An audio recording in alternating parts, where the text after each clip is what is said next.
Hello, so for those of you who don't know me, my name's Fred. I head up the analytics team here at Space Ape Games, and I'm going to talk to you about life in the Fastlane. Fastlane is a game that we released. I need the clicker. It's a game we released last year. I'm going to talk about how that game grew to 700,000 DAU. Okay, so Fastlane. This game was actually conceived kind of as like a Moneyball play. So for people that don't know, Moneyball was a film, also a book I think, and the idea behind Moneyball is some guys who are using data to basically hack baseball. So they look at all these stats on baseball players, and they find some guy who's amazing on like first base and has like such and such batting average, and he only costs half as much as he should cost, and they're like, great, we're going to buy this guy, he's going to slot straight into the team, and the team's going to really benefit from that. And we had a similar idea. Basically, we spent a lot of time researching the games markets globally, and we got some data about Asian markets in the East. And we found out that there was a genre there, which is the shoot 'em up genre. So it's a genre I hope would be quite familiar to most of you from your childhood days, down at the arcades. You're flying up the screen, you're shooting bullets, there's enemies coming in, you're blowing them up, and it's something which hadn't really been done much on mobile, especially in the West, but in the East it was actually quite big. You can see here these games, We Fly and Thunder Fighter, which were released in 2014, so quite a while ago, had many millions of DAU. We're talking 27 million peak for We Fly, 17 million peak for Thunder Fighter. These were top 10 grossing games in China, huge money spinners. No one had done anything like this in the West. And we realised no one's done it, but they're also quite easy to make these games. We're talking top-down, simple 2D graphics, quite simple gameplay, and the meta around the games also is fairly straightforward and already solved. So for us to make a game like this, it wouldn't take very long. We've got a blueprint we can work from in these games. We're not going to copy them exactly, we're going to take inspiration from them and put our own spin on it. But it's something we know that we can execute quite quickly. And for anyone who is in the business of making games, you'll know that if you've got a strong reference, it makes things so much simpler than if you're just making up your own thing. A lot of the problems are already solved. And we knew that this had a good opportunity of making a lot of money for us. So that was the Moneyball play. In terms of the actual game, we put our own spin on it in that we gave it a Western art style and theme and tone. And a strong reference for us was Grand Theft Auto. So you can see here, in terms of like the graphics and the look and the feel, and also, there isn't any writing here, but in the stories within the game, the narrative, they've got that kind of cheeky, sort of irreverent tone, and really went for that.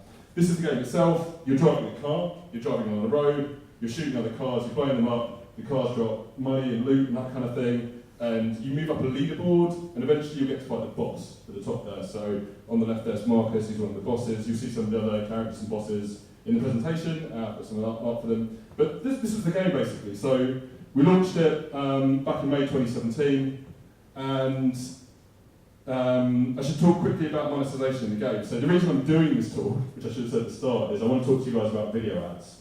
So when I started working in the mobile games industry, video ads were really a very new thing, and to be honest, I wasn't a huge fan of them. Like I used to play Words with Friends. Any Words with Friends players in the house?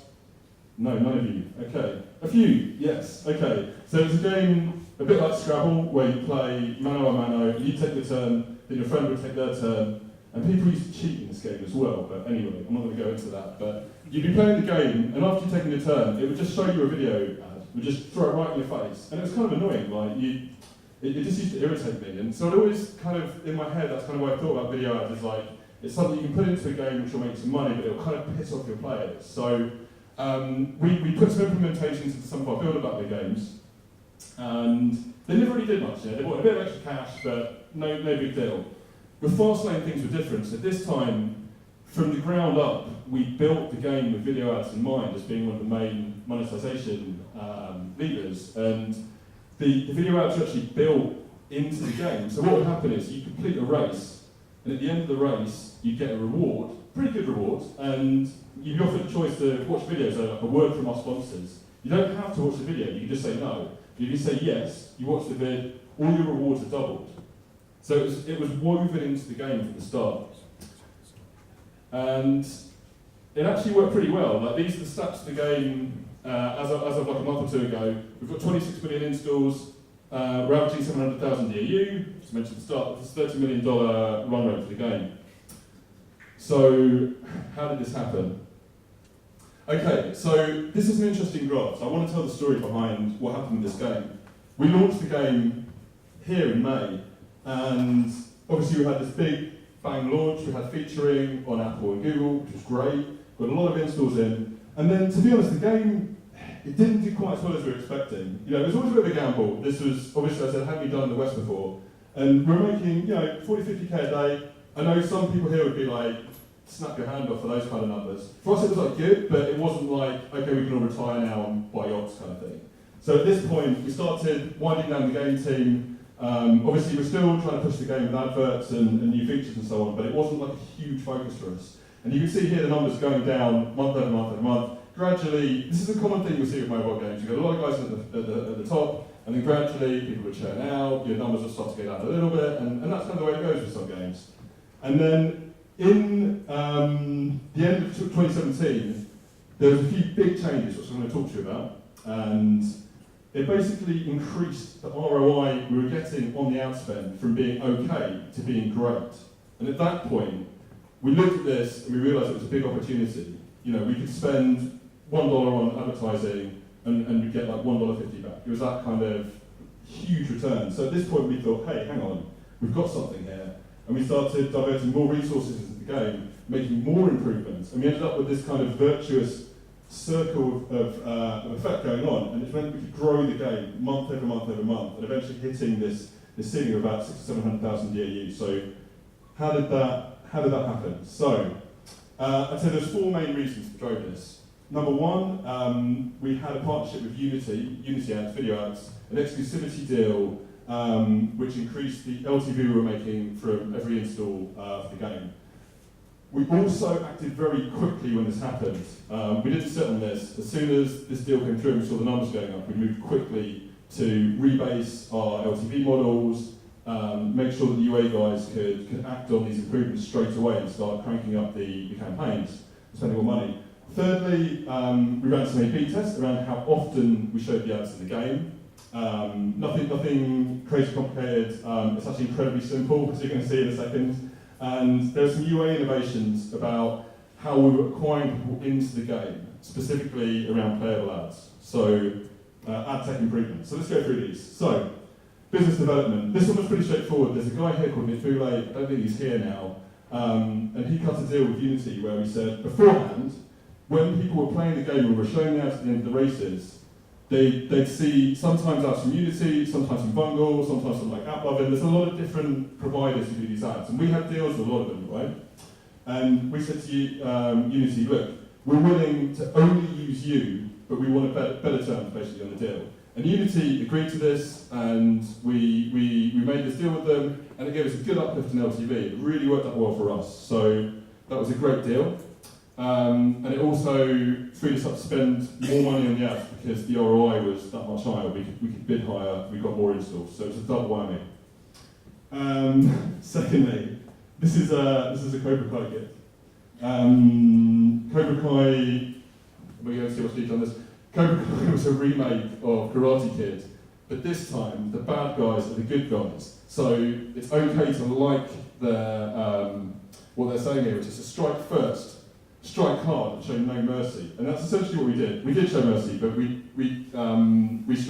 struck fast, but we struck hard. So what I meant by that is what I said before, which is when the numbers went up, we very quickly rebased our LTV predictions and changed the ETL codes we had running in the background, which were generating the predictions that went to the reports that the UA guys used to monitor the campaigns and improve them. We implemented that incredibly quickly, maybe too quickly, because we ran pretty fast and loose with it, and down the line we kind of paid the price up a little bit where we had to tidy up a lot of that code down the line, but it was worth it because it meant that we could act very quickly when the time came. There's the logo. I'm going to give you a little brief detour just to talk about tools and tricks in general for UA that we do here. Some of this is going to be real or hack to you guys, but hopefully for some of you guys this might be useful. UA analytics. First of all, we developed an organic uplift model. So interestingly, this ties back a little bit to the previous talk around social graphs. When someone installs the game, you'll also get some additional users installing the game due to the social graph. So you'll see your friend playing it, they might tell their friend about it, their friend will install it. And it's important to understand how that relationship works because it should feed into how you measure your UA performance. Because if you spend $1 acquiring a player and that player brings a friend, you should count that against the UA spend because they were bought by the UA spend. So we developed a model to do that. Essentially, it ties back to two things. When you spend advertising dollars, you get some direct, unattributed installs on top of the guys that you get that are attributed. So if I get 100 guys in from Facebook, roughly speaking, you might get another 10, 20. It depends on your attribution provider, really, but you'll get some bonus installs on top. They're guys that saw the ad, they didn't click on it, but later on they installed the game. So they were never tagged as coming from the Facebook ad, but they did come from the ad. And then also it's related to the actual number of people playing the game. The more people play in the game, the more viral installs you'll get. But that number varies on the game. It depends what kind of social features you have. I'd imagine a game like Score Match, you don't get a lot of extra guys.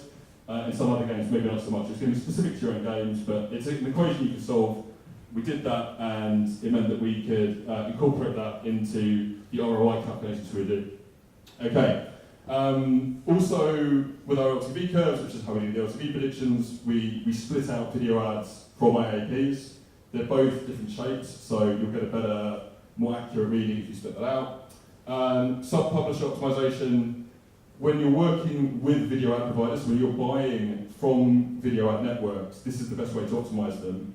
You can look at the ROI you're getting at a sub-publisher level. Some of the sub-pubs are really bad, some of them are actually fraudulently bad.